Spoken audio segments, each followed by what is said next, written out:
wenza amaphutha lapha phezulu ngoba iphutha lingana nezinto nomuntu. Sometimes it's not the mistake that you have made, it's who you are.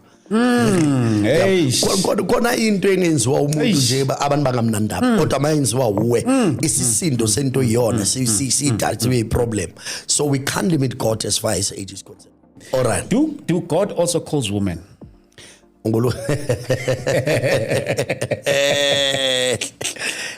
Siba. I will be very honest with you. It's a Siba. It's a more cultural issue than it is a scriptural issue. Remember, let me explain what I'm saying. Understand.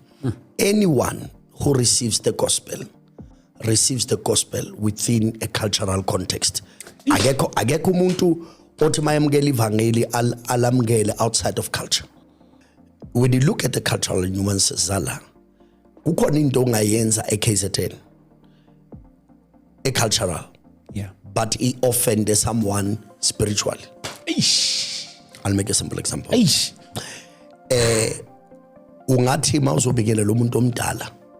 Let's say you have Western influence, and ukufaka isandla ekhukhwini is a sign of power and confidence. We KZN last bingelela kanje. Yes. Uzoshumayela. Yes. Right? Yes. You come into preaching. Yes. Umuntu bayibingelela uhambisa isandla Yes. kanje. Yes. And then you come from a different cultural nuance. Ubingelela umuntu omdala, ufaka isandla ekhukhwini, umbingelela kanje. Right? From your cultural context, there's nothing wrong with that. It's a sign of confidence. Do you have any regret in ministry? Yeah, I do.